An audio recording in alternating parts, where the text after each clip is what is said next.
안녕하세요. 김용수입니다.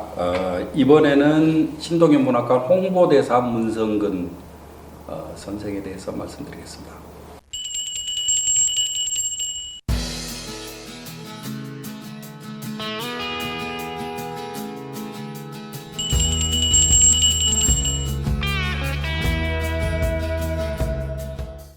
올해 2019년인데 제가 2014년도에 여기를 내려왔어요. 그때 처음 이제 부여를 내려와서 아마 그 6월부터가 제가 공식적으로 근무를 한 시기일 거예요. 제가 내려와서 맨 처음 한 일이 신동엽 문학관 홍보대사를 문성근 선생을 모시겠다 이렇게 이제 결정을 한 일입니다. 그래서 제가 문성근 선배에게 홍보대사를 맡아달라고 제가 전화를 드렸어요. 그랬더니 바로 이제 좋아요 그러시더라고요. 딱 이제 세 글자로 답을 했습니다.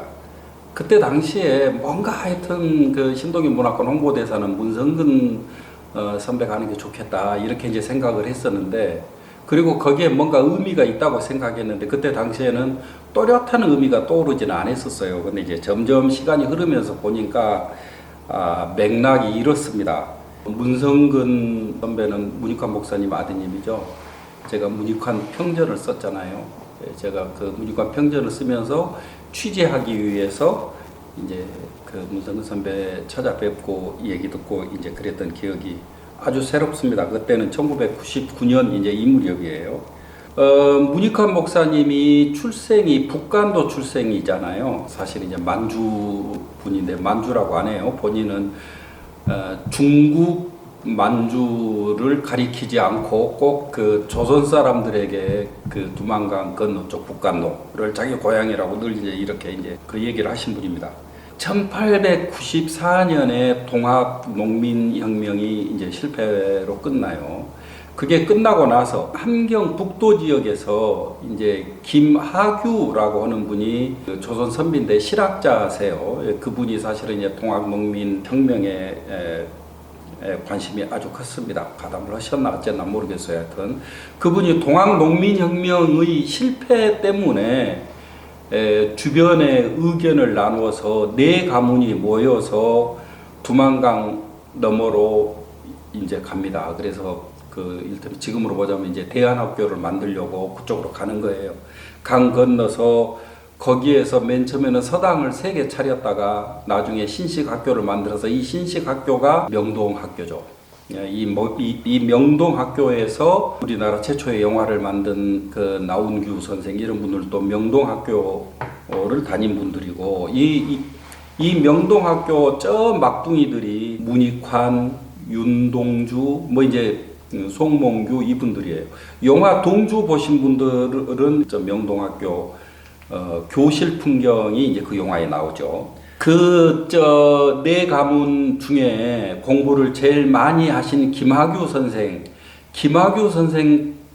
따님이 누구냐면은 김신묵 권사님이세요. 김고만예였는데 이름이 시집 갈 때도 나중에 이제 이동희 독립운동하던 이동희 선생이 가서 이제 여성들도 참여해야 된다고 해가지고 그분들이 교회를 나오면서 이름들을 지어서 김신자 들어가는 이름을 다 그냥 각 이름마다 신자를 하나씩 넣어가지고 이름을 지어요. 그래서 김신묵이 돼요. 이분이 여자 비밀 결사대원, 구인의 여성 비밀 결사대원 활동도 하고 그러신 분입니다.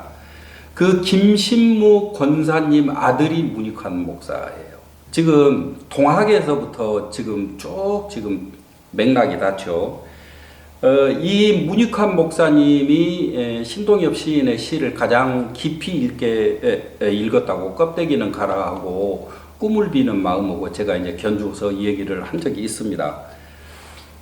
사실은 신동엽 정신은 문익환 방북으로 지상에서 하나의 정치적인 사건으로 이렇게 이제 만들어집니다.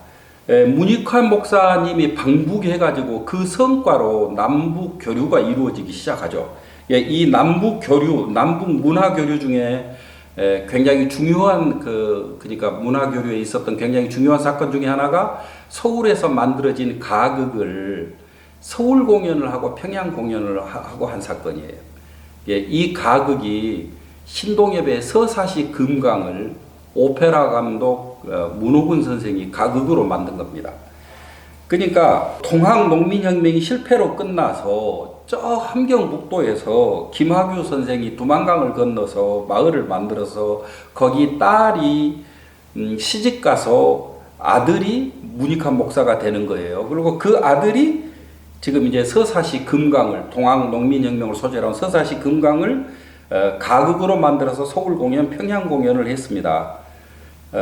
문호근 그 오페라 감독은 사실은 이제 김근태 선생하고 그 경기고등학교 동기인데 이제 서울대를 가서 서울대 다니면서 납부금을 가지고 무대에다 연극을 올렸는데 그때 같이 올린 분이 가수 조영남이에요. 문호근과 조영남이 그 납부금을 합해가지고 털어서 이제 연극을 했던 것이죠. 사실은 거기 이제 문호근 감독까지도 다 돌아가시고 없습니다. 그러니까 거기까지 돌아가시고 없는 상태에서 이제 제가 신동엽 문학관에서 문성근 선생한테 신동엽 문학관 홍보대사를 해달라 하니까 좋아요 딱 해서 바로 이제 홍보대사를 맡아서 지금까지 신동엽 가을문학제 때 한 번도 안 빼놓고 늘 출석을 해서 와서 다 했습니다. 홍보대사 역할을 굉장히 잘하셨어요. 홍보대사 하면서 신동엽 아들도 이제 신좌섭 이제 서울대 의대 교수죠. 이제 그분을 만났을 때 첫 인사가 그러더라고요. 신동엽 아들 하기 힘들었죠. 문성근 선배도 전에 어떤 얘기 할 때 어떤 얘기를 하냐면은 보통 집안에서는 전부 다 애들 걱정을 하는데 우리 집은 늘 저 어른 걱정을 했었다. 그러니까 혹시 또 이제 잡혀갈까봐 TV에 늘 나오고 이제 문익환 목사님이 거의 이 민족사 제1선에 서가지고 그렇게 이제 활동을 했으니까 이제 그런 얘기를 했겠죠. 2014년 그래서 이제 가을 문학제 할 때 그때 이제 가을 문학제를 하겠다고 했더니 온북 TV 하는 이제 조철현 사장님께서 저희가 스팟 광고를 만들어 드리겠습니다. 그런데 누가 출연하면 좋을까요? 해서 이제 사실 우리 홍보대사님이 문성근 선배님이신데 조금 어려울 텐데 이렇게 한 푼도 안 드리고 그냥 이렇게 해달라고 마구 부탁해도 될지 모르겠어요. 했더니 제가 전화 드려보겠습니다 하니까 이제 전화해서 곧바로 이제 문성근 선배께서 내가 하겠다 해가지고 그때 이제 그러니까 우리 가을 문학제 때 첫 이제 스팟 광고를 만들었습니다. 그 온북 TV 했던 조철현 사장은 어떤 분이냐면은 제가 한국 그 작가회의 사무총장 할 때 2005년도에 남북 작가대회를 했는데 이때 이 남북 작가대회 때 공식적으로 영상 기록을 맡아서 기록을 쭉 해주신 분이에요. 그분 때문에 2005년 남북 작가대회는 지금 영상물이 전부 다 남아 있습니다. 그래서 그분이 2014년 가을문학제 스팟 그 영상물을 제작을 해서 그 영상물에 이제 문성근 선배께서 신동엽을 소개하는 장면이 나옵니다.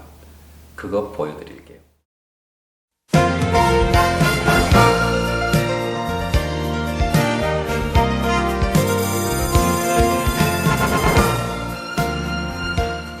안녕하십니까. 저 문성근입니다. 이번에 신동엽 문학관 홍보대사가 됐습니다. 영광입니다. 우리 국민들께서 정말 사랑하는 식구가 여럿 있습니다. 그 중에서 껍데기는 가라. 이 식구가 우리 사랑하는 신동엽 시인의 글입니다. 그 산업화 시대 이후까지도 상상의 나래를 펼치셨죠. 이분을 기념하는 신동엽 문학관이 부여 상가에 자리 잡고 있습니다. 이번 11월 14일부터 가을 문화축제를 열게 됩니다. 이번에 신동엽 문학상 수상작가관을 개관하고요. 또 백제정신연구 심포지움도 열고요. 또 존경하는 고은 선생님의 강연이 있습니다. 또 신앙송도 있죠. 우리 풍성한 신동엽 문학관의 가을 문화축제 여러분들 기쁘게 초대합니다.